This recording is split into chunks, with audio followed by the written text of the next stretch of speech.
सभी को good morning. आज सद्गुरुवार है, बांटते भी रहो, क्योंकि बांटने से खजाना बढ़ता रहता है। समय अनुसार देना भी जरूरी है। बाबा ने कहा बहुत से खजाने हैं, समय प्रति समय जिस खजाने की आवश्यकता होती है वो खजाना सभी को देते ही जाना है। और इसलिए बाबा हर रोज हम बच्चों को समझाते हैं। और आज भी बाबा ने कहा बच्चे तुम्हारी यूनिवर्सिटी है। कभी यूनिवर्सिटी कहता है, कभी कॉलेज कहता है, कभी गीता पाठशाला कहता है, कभी तीर्थ स्थान कहता है। तो आज बाबा ने कहा उसको भी कोई नाम दो। आज बाबा ने अच्छा नाम किया है, ये तुम्हारा ज्ञान विज्ञान भवन है। ज्ञान से क्या मिलता है, योग से क्या मिलता है। तो इतनी अच्छी अच्छी बातें बाबा बच्चों को समझाते हैं, जिससे हमें खुशी भी होती रहती है। जब ये पॉइंट जो बाबा के महावाक्य सुनते हैं तो सुनते सुनते बाबा ने कहा आत्मा को यह अतीन्द्रिय सुख की अनुभूति भी होना बहुत जरूरी है। ये कोई मनुष्य मात्र के महावाक्य नहीं है, हमारा सच्चा सद्गुरु के महावाक्य है। वैसे महावाक्य को सुनते सुनते बाबा में महान आत्मा बना रहा है। कितनी हमारी महानता बाबा बढ़ाता है। तो अभी हम सब सुनेंगे इससे मीठे बाबा के महावाक्य। आज की मुरली की तारीख है 17। शिव भगवानुवाच मीठे बच्चे सिर पर विकर्मों का बोझ बहुत है, इसीलिए अब तक शारीरिक बीमारियां आदि भी तो आती है। जब कर्माती बनेंगे तो कर्म भोग चुकतू हो जाएगा। और इसलिए बाबा ने कहा बच्चे ये भी तो हमारे कर्म का हिसाब किताब है। हमने ऐसे कर्म की तो हमें ही भोगना पड़ेगा। और इसके लिए बाबा ने कहा योग बल से भी हम इन बातों को कर्मों का हिसाब किताब को चुकतू कर सकते हैं। कोई कर्म भोग से, कोई योग से भी बाबा ने कहा। इसलिए आज बाबा ने कहा जितना हो सके उतना क्या करो, योग करते रहो, बाबा की याद करते रहो। प्रश्न है सभी का अटेंशन खिंचवाने के लिए इस यूनिवर्सिटी का कौन सा नाम होना चाहिए। सभी तरफ से, विद्यालय के तरफ सभी का अटेंशन जाए। बाबा ने कहा इसका नाम क्या रखना चाहिए। तो बाबा का जवाब है सच्चा सच्चा ज्ञान विज्ञान भवन पांडव भवन। ज्ञान अर्थात नॉलेज से हेल्थ और विज्ञान अर्थात योग से क्या वेल्थ और योग से हेल्थ मिलती है, जो भी 21 जन्मों के लिए, एक जन्म के लिए नहीं। तो तुम बच्चों को, मनुष्य को मुक्ति जीवन मुक्ति देने के लिए ज्ञान विज्ञान की प्रदर्शनी लगानी है। ज्ञान विज्ञान भवन नाम से सबका अटेंशन जाएगा।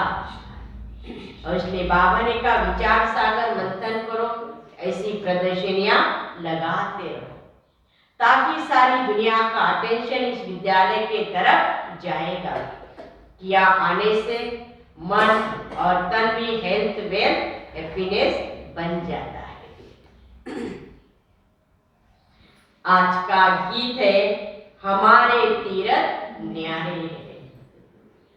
ओम शांति। इस गीत में एक लाइन आती है, चारों तरफ लगाए फेरे। तीर्थों पर मनुष्य चारों धामों का चक्कर माना फेरा लगाते हैं ना। अब उनका फेरा क्यों लगाते हैं? यह चक्र का फेरा है। सती, त्रेता आदि यह फेरा है ना। जितना बाप को याद करेंगे, चक्रों को फिराएंगे, उतना ही विकर्म विनाश होगी। तो बाबा को बहुत याद करना पड़ेगा। जैसे दुनिया वाले बाबा का तो चारों धाम का चक्कर लगाते रहते हैं, परंतु ये पता नहीं कि परमात्मा की प्राप्ति कब होती है। ये जैसे वो भी एक फेरा लगाते और हम भी फेरा लगाते। बाबा ने कहा सती, त्रेता, द्वापर और कलियुग। इस संगम पर बाबा आकर हम बच्चों को मिलता है, क्योंकि विकर्म का बोझ सिर पर बहुत है ना। शारीरिक बीमारियां तो अंत तक चलनी है, कर्म भोग तो अंत तक रहता है, ये निशानी है। जब तक कर्मातीत अवस्था को नहीं पहुंचते तब तक कुछ ना कुछ दुख तो लगता ही रहता है ना। तो कोई भी बात का दुख होता है, बाबा ने का दुख आता है तो ये भी अपना कर्मों का हिसाब किताब ही माना जाएगा। और बाबा ने कहे बीमारियां भी, शारीरिक बीमारियां और मानसिक बीमारियां, ये तो अंत तक चलनी है। और उसका उपाय है बाबा ने कहा याद। जो भी बीमारी आता है हमें खुशी खुशी से बाबा की याद से हमें चुप करना है। मुझे ऐसा क्यों हो गया, मुझे वैसा क्यों हो गया, ये नहीं बोलना। थैंक यू बाबा, धन्यवाद। ये भी है चुप तो होता जा रहा है।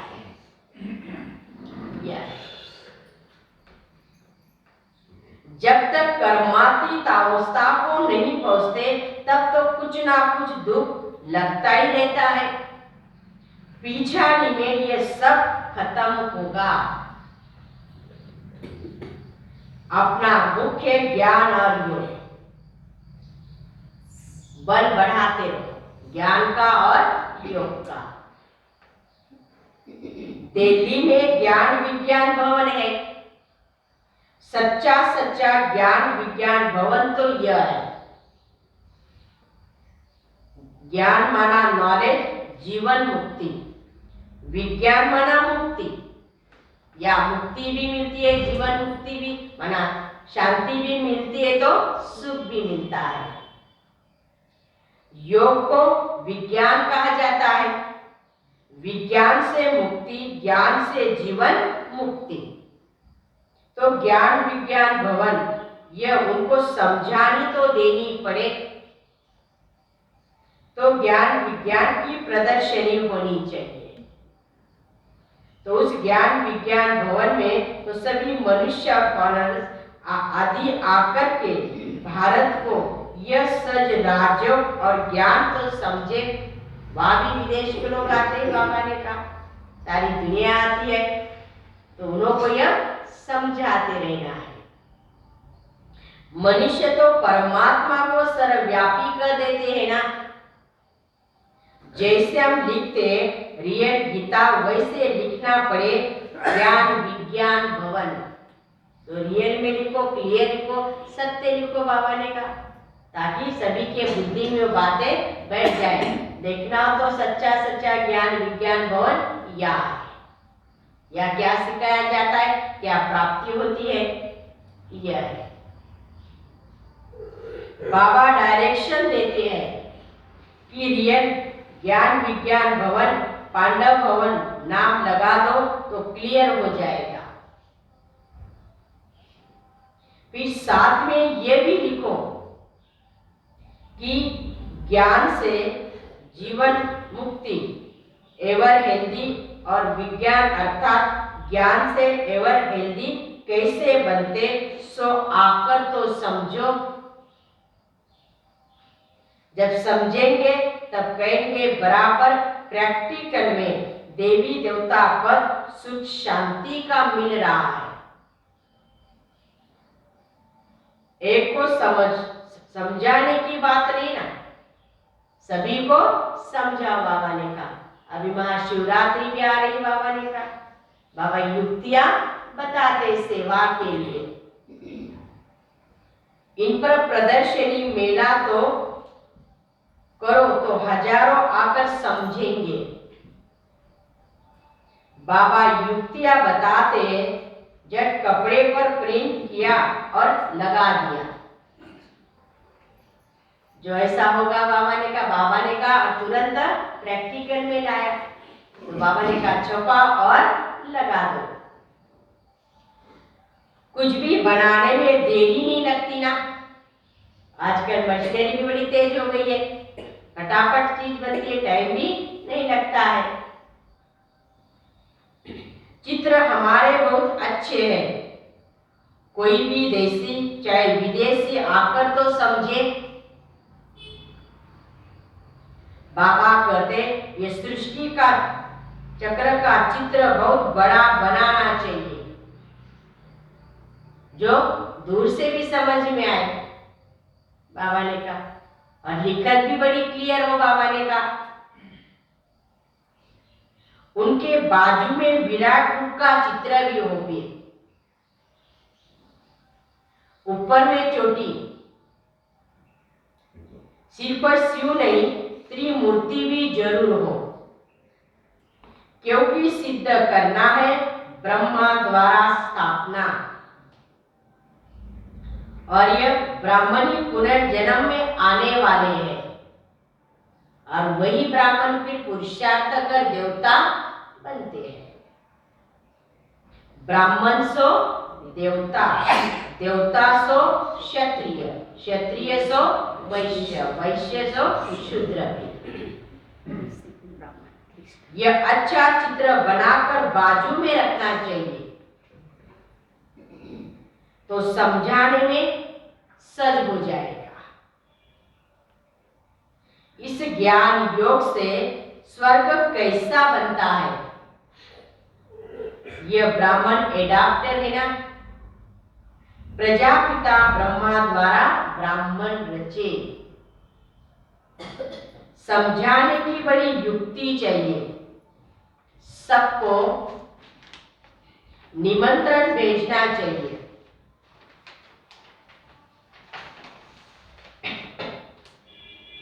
चित्रों पर समझाना तो बहुत सहज है, इसलिए अभी शिवरात्रि आ रही है तो महाशिवरात्रि की मंदिरों में भी भक्तों की बहुत भीड़ होती है ना, तो इसलिए हमें प्रदर्शनी लगाकर ये संदेश सभी को देना है।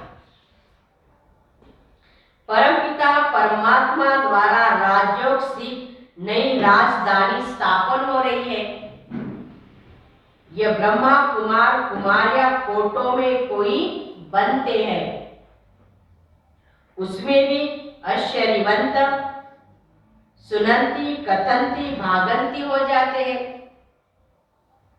या गरीब भी है तो साहूकार भी है और बीच वाले भी है।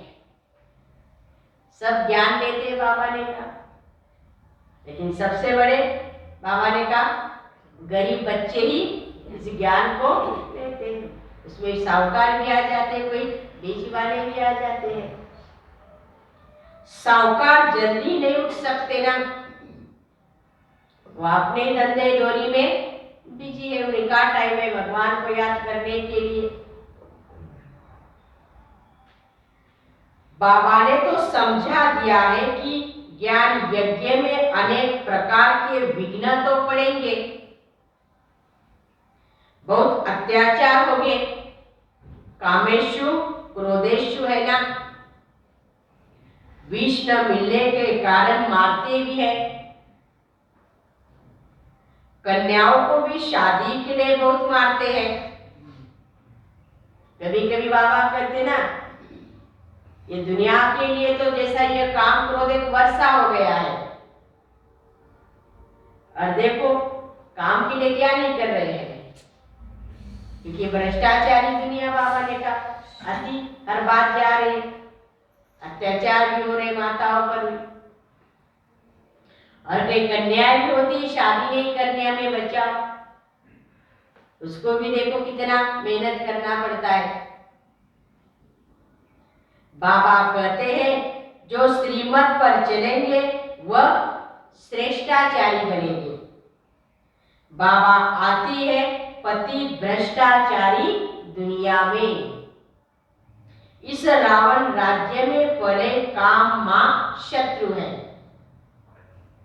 श्रेष्ठाचारी राज्य को तो कहा जाता है संपूर्ण निर्विकारी, और यह है संपूर्ण विकारी भ्रष्टाचारी राज्य। उसमें वहां तो विकार होते ही नहीं है ना। कौन सी दुनिया में? संपूर्ण निर्विकारी दुनिया में। ये तो रावण राज्य, तब तो रावण को जलाते हैं। इस समय श्रेष्ठाचारी हो न सके। श्रेष्ठाचारी बनना एक परम पिता परमात्मा का ही तो काम है ना। स्वर्ग तो है ही वैश्लेश्वर, वह विष होता ही नहीं, क्योंकि रावण का राज्य ही नहीं है। अभी तुम बच्चे राज्य लेते हो योग बल से। यह कोई बाहुबल नहीं है, योग बल है। पहले योग बल से हम अपने विकारों पर विजय प्राप्त कर रहे हैं। फिर बाबा ने कहा तुम अपना योग बल से राज्य लेते हो। रावण का राज्य खत्म अब होना ही है। अब ये संगम है ना, अभी तुम संपूर्ण बन रहे हो। सतयुग की जब आदि होती है तब वहां एक भी विकारी हो न सके। संगम पर दोनों है ना, विकारी भी है तो निर्विकारी। मैला पानी और सफेद पानी, उसका ही संगम कहा जाता है। मैला जब चला जाए फिर देखने में भी नहीं आएगा। तो अभी दुनिया का भी संगम है ना, आत्मा और परमात्मा का ये भी क्या है? संगम है। बाकी नदी और सागर का संगम तो परंपरा से चला ही आता है। नदी तो सागर में ही पड़ेगी ना, बाकी पानी का फर्क हो जाता है। बाप के सिवाय कोई भी मनुष्य त्रिकालदर्शी त्रिलोकीनाथ नहीं बना सकते। बाबा आकर तो सभी मनुष्य आत्मा को त्रिलोकीनाथ और त्रिकालदर्शी बनाते हैं। त्रिकालदर्शी और त्रिलोकीनाथ तुम ही तो बनते हो, जो संगम पर सच्चे ब्राह्मण बने हैं। कृष्ण को भी नहीं कहेंगे। परमात्मा के दूसरा और कोई होता नहीं है। जो परमपिता परमात्मा आकर तो सभी को बनाते हैं, उनका ही काम है। करी बाबा ने कहा विश्व में शांति स्थापन करने के लिए देखो क्या नहीं कर रहे हैं। भले 101 बैठ भी जाएंगे तो भी शांति नहीं होगी। इसकी जवाबदारी तो बाबा ने कहा मेरी है, ये मेरा ही काम है ना, ऐसे विश्व में शांति स्थापन करना। और इसी तरह से आज बाबा ने भी कहा वही आकर त्रिकालदर्शी त्रिलोकीनाथ बनाता।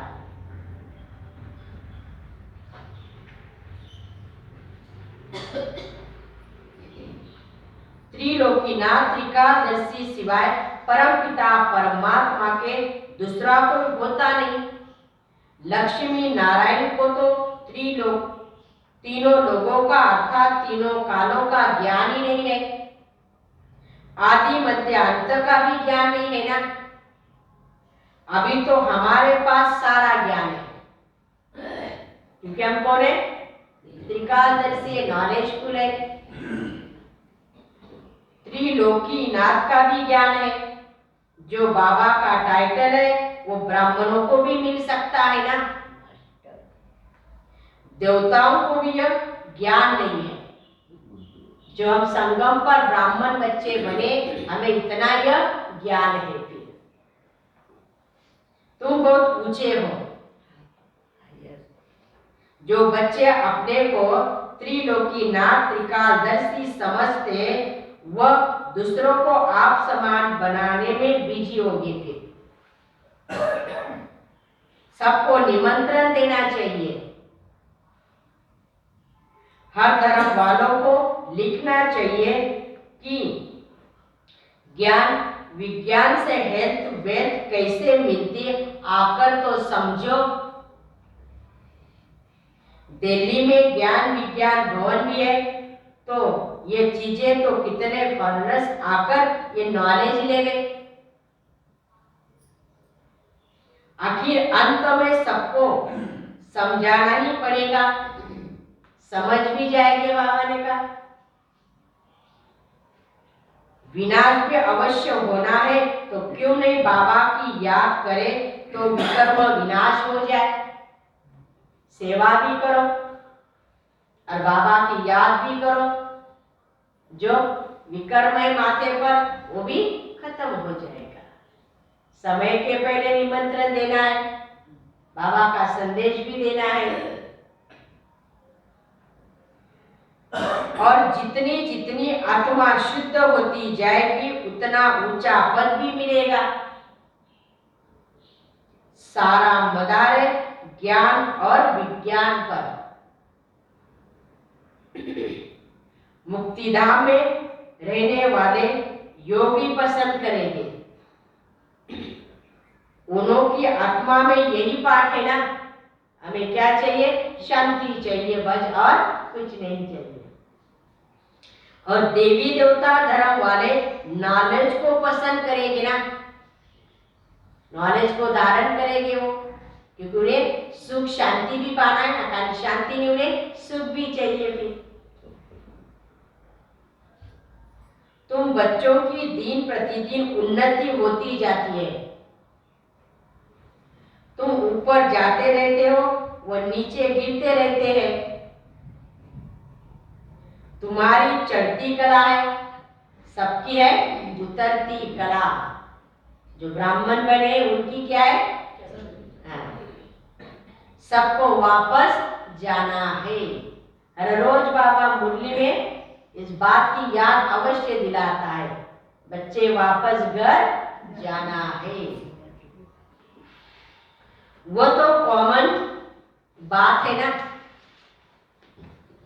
बाकी वर्षा लेना है। जाना तो बाबा ने कहा समय आएगा तो सभी जाएंगे, लेकिन बाबा ने कहा इतना याद रखो, समय के पहले बाबा से वर्षा लेना है।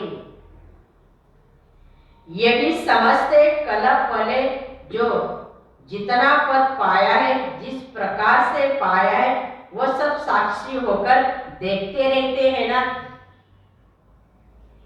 आएंगे तो बहुत, दिन प्रतिदिन युक्तियां भी अच्छी अच्छी निकलती रहती है। ज्ञान विज्ञान भवन नाम अच्छा है और अच्छे अच्छे चित्र भी हो। दुनिया में तो बहुत फालतू चित्र है, कोई टेढ़े बाके कृष्ण के ऐसे आर्ट के चित्र भी बना देते हैं। जो चित्रकार होगा, कोई ऐसे भी देवी देवताओं के चित्र बना देते। बाबा ने कहा जो आर्टिस्ट है, तुम्हें उनकी दरकारी नहीं है ना। वह देवताएं डांस करते हैं, वो खुशी में खेलपाल भी करते हैं ना।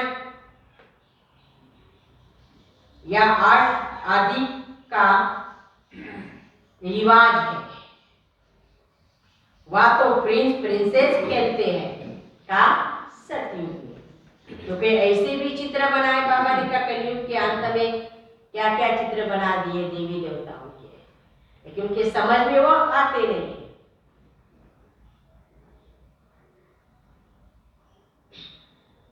वह तो प्रिंस प्रिंसेस खेलते हैं, बाइस्कोप आदि व कुछ भी नहीं है ना, इन सब बातों को तुम या ही जानते हो का संगम पर। बाप को भी तुम ही पहचानते हो। मनुष्य के बुद्धि में थोड़ी बैठता है कि यह कौन है, क्योंकि नाम सुना है श्री कृष्ण का। चित्र भी फर्स्ट क्लास हो। तुम जो भी चित्र बनाएंगे बाबा ने कहा फर्स्ट क्लास बनाओ, क्लियर बनाओ, लिखत भी अच्छी हो। नाम ही है श्याम और सुंदर। काम चित्ता पर बैठते हैं तो श्याम बन जाते हैं। ज्ञान चित्ता पर बैठने से फिर आधा कलप गोरे बन जाते हैं।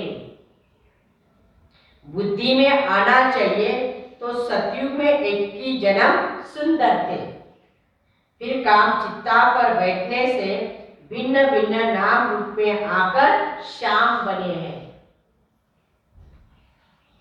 वो लोग समझ नहीं सकते तो काला क्यों किया है कि तुम तो जानते हो, अब कैसे समझाए किसको चित्र देख।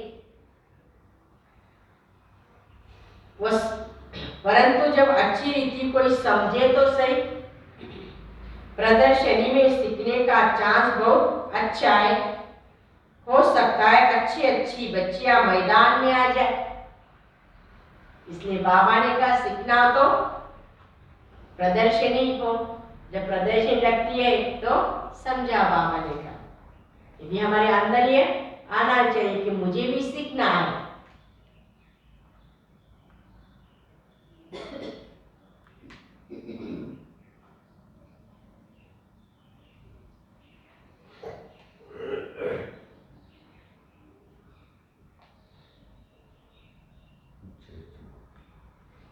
तुम तो जानते हो ना, अब कैसे समझाए किसको चित्र दे। श्याम और सुंदर इसको ही कहेंगे। ऐसे नहीं कि रामचंद्र को श्याम सुंदर कहते हैं, उनको काला क्यों किया वो भी समझते नहीं है। इस समय सब काले ही काले हैं। ये समझने की बातें तो बहुत अच्छी है, परंतु जब अच्छी रीति कोई समझे। प्रदर्शनी में सीखने का चांस बहुत अच्छा है। हो सकता है अच्छी अच्छी बच्चियां मैदान में आ जाए, बाकी दूसरे सीखते रहे। निमंत्रण तो सबको देना है। भल कोई गाली दे, गालियां तो संगम पर खानी ही पड़ेगी ना। हमारा काम है, बाबा ने कहा प्रदर्शनी लगाकर सभी को समझाते रहना। उनका काम है वो करे, हमारा काम है हमें वो करना है। इसलिए बाबा ने क्या कहा, सीखते रहो बच्चे, सीखते सीखते सीख जाएंगे, आप भी बहुत होशियार हो जाएंगे। निमंत्रण देते जाओ। बाबा हर बात की युक्ति बताते कि कैसे बाबा की सेवा करनी चाहिए। उसके पहले हमें खुद को भी प्रैक्टिस करना बहुत जरूरी है, बाबा ने कहा, ताकि किसी को समझा तो भी समझ में आ जाए। जैसे बाबा ने कहा ना, संडे की मुरली में भी बाबा ने कहा किसको क्या देना चाहिए, उस बात का भी निर्णय और करना चाहिए। समय अनुसार हमारे पास कोई आ रहा है, उसको मुझे क्या देना है, ये भी हमारे अंदर वो समझ चाहिए।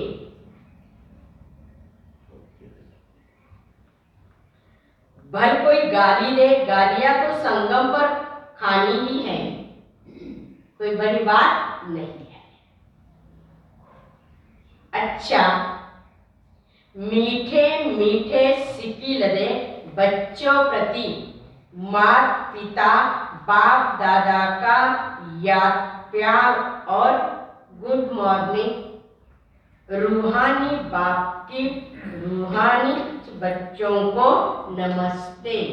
हम रूहानी बच्चों की रूहानी बाप दादा को याद प्यार और नमस्ते नमस्ते नमस्ते।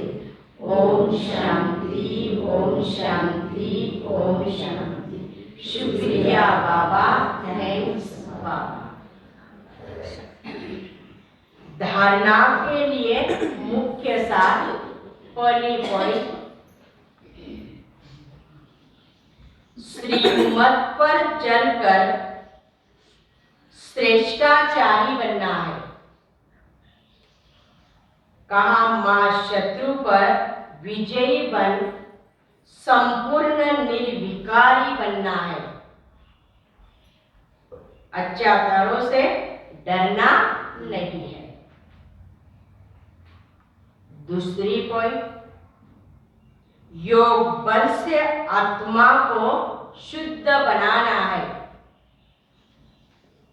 त्रिकालदर्शी त्रिलोकीनाथ बन दूसरों को आप समान बनाने की सेवा में बिजी रहना है। सब धर्म वालों को संदेश जरूर देना है। आज का वरदान, स्नेह के रिटर्न में स्वयं को टर्न करने वाले सच्चे स्नेही सो समान भव। स्नेह के रिटर्न में स्वयं को टर्न करने वाले सच्चे स्नेही सो समान भव। बाप का बच्चों से अति स्नेह है, इसलिए स्नेह की कमी नहीं देख सकते। बाप बच्चों को अपने समान संपन्न और संपूर्ण देखना चाहते हैं। ऐसे आप बच्चे भी कहते हो कि बाबा को हम स्नेह का रिटर्न क्या दें। तो बाप बच्चों से यही रिटर्न चाहता है कि स्वयं को टर्न कर लो। स्नेह में कमजोरियों का त्याग कर दो। भक्त तो सिर उतार कर रखने के लिए तैयार हो जाते हैं। आप शरीर का सिर नहीं उतारो, लेकिन रावण का सिर उतार दो। थोड़ी भी कमजोरी का सिर नहीं रखो, सब कमजोरियां दे दो, एक भी नहीं रखो। एक रखेंगे तो बाबा ने कहा भी आती रहेगी ना। बाबा ने कहा अंश भी नहीं रखो, अंश रखेंगे तो अंश बढ़ता जाए। पूरी तरह से सारी कमजोरियां बाप के आगे अर्पण कर दो। जैसे भक्त है, सिर काटने के लिए तैयार हो जाते हैं, लेकिन आज बाबा ने कहा तुम्हें कौन सा सिर काटना है, कौन सा सिर देना है। जो अंदर में कोई कमी कमजोरियां है वो देना है, क्योंकि जैसे बाप का भी आपके प्रति कितना स्नेह है और बाप का भी आपके प्रति कितना स्नेह है।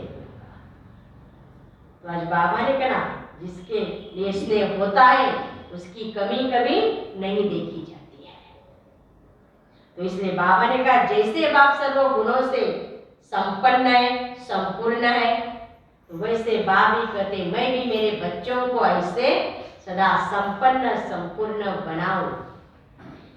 तो इतना बाप हम बच्चों को स्नेह देता है तो हमें भी कुछ उसका रिटर्न अवश्य देना है। स्लोगन है, हर कर्म करते साक्षीपन की सीट पर रहो तो बाप आपका साथी बन जाएगा। हर कर्म करते साक्षीपन की सीट पर सेट रहो तो बाप आपका साथी बन जाएगा।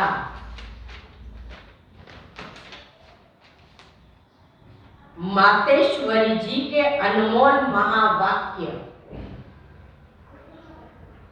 संपूर्ण पुरुषार्थ की सिद्धि 21 जन्म सुख की प्रारब्ध है।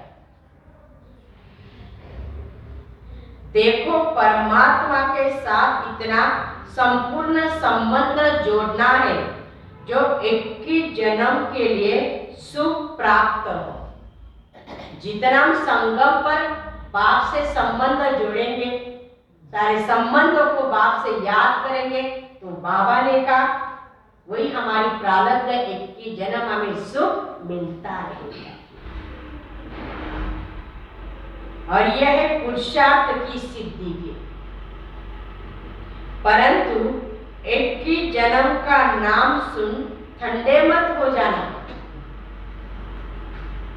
21 जन्मों के लिए इतना इसी समय पुरुषार्थ भी करे तो भी पुरुषार्थ 21 जन्म के बाद गिनती है तो सिद्धि क्या होगी।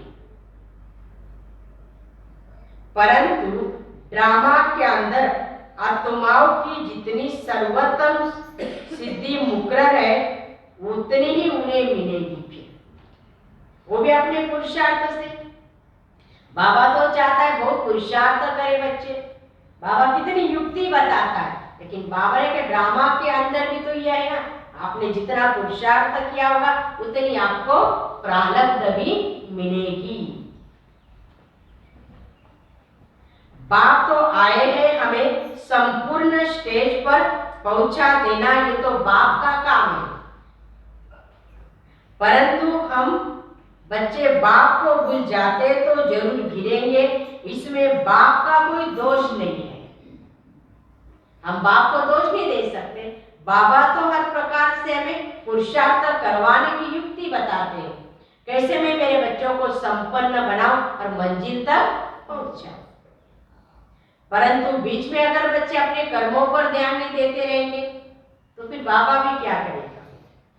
तो इसलिए बाबा ने कहा इसमें मेरा कोई दोष नहीं है। अब कमी हुई तो हम बच्चों की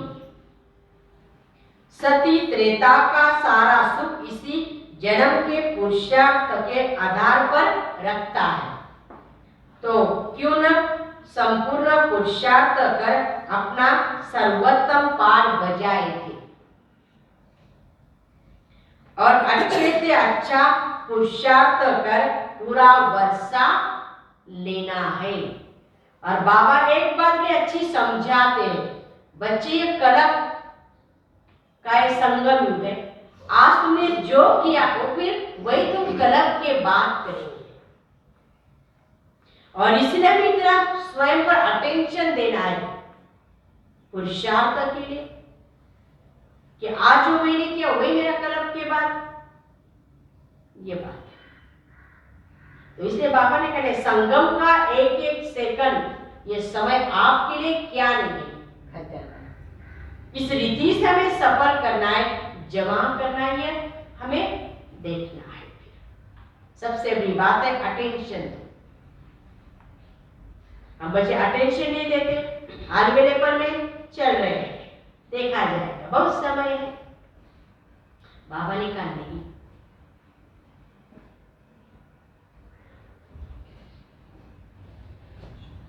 मनुष्य पुरुषार्थ मनुष्य सदा सुख के लिए ही तो करते हैं ना। दुख सुख से न्यारा होने के लिए कोई पुरुषार्थ नहीं करता। तो ड्रामा के अंत में परमात्मा आया है, सभी आत्माओं को सजा दे पवित्र बनाए पाप से मुक्त करेंगे। तो ये परमात्मा का कार्य है, तो अपनी मुकर्रर समय पर आप ही आकर बताते हैं। जब आत्माओं को फिर भी पाठ में आना ही तो पड़ेगा ना, तो क्यों नहीं अच्छा पुरुषार्थ कर सर्वोत्तम पाठ श्रेष्ठ पाठ बजाए। बाबा ने कहा पाठ को भी देखो कि मुझे कैसा पाठ बजाना, अच्छा से अच्छा पाठ बजाओ।